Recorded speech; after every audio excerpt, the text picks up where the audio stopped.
got some rain and storms ahead this week. We could definitely use that. We don't need the wind or the severe threat that's going to come along with it, but impact days Tuesday and Wednesday. And this is why we do have a risk for some severe storms heading into Tuesday night to through early Wednesday morning.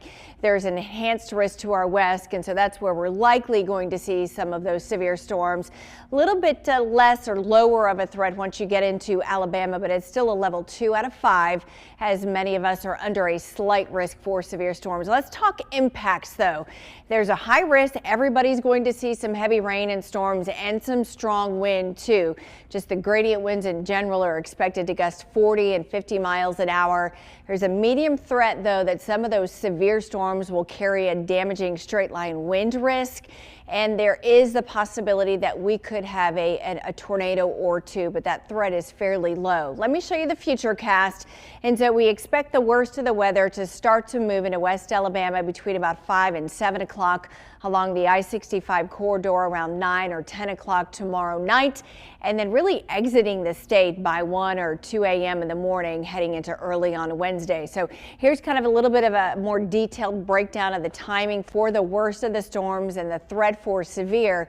Again, winds are going to be blowing well out ahead of the storms before they arrive, but between 5 and 9, that's when we expect the worst of those storms to arrive into West Alabama, Aliceville, Carrollton, Reform, Samantha, up toward Fayette, Carbon Hill, Arley, Double Springs, Hamilton, Guin, from Coleman down toward Summit, Sneed, Springville, Odenville, and then down into Shelby County to Calera between 8 and about midnight, and then Jacksonville, Anniston, Oxford, Mumford, Sylacauga, Childersburg, we think between about 10 and 2 o'clock, and that's for the severe threat. But well out ahead of those storms, Briley, the winds are really going to start to pick up. Yes, I think that the strongest wind will come with the line of storms into the evening hours, but it's going to be gusty ahead of any wet weather tomorrow. Sustained winds 15 to 20 miles per hour with some gusts closer to 40, and that's tomorrow afternoon. So before you leave home tomorrow, secure any outdoor items with this level of wind. This could bring down trees and even cause some power outages too. That's something to look out for tomorrow. Let's talk about the wind gusts, look at some of these numbers.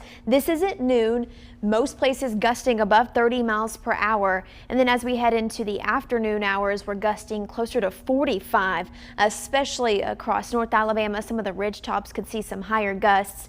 Into the evening hours around sunset, when that line of storms moves closer, we're looking at a gust closer to 53, 55 miles per hour, even some as high as 60, especially as the line moves through. Going to be a very fast moving line of storms and very powerful. You cannot discount the power of the wind. Even if a storm is not producing a tornado, the wind alone can be dangerous. Wednesday is going to be breezy, and so we've got a wind advisory that will carry us into Wednesday and turning cooler behind the system on Wednesday with highs in the 60s. Back to you.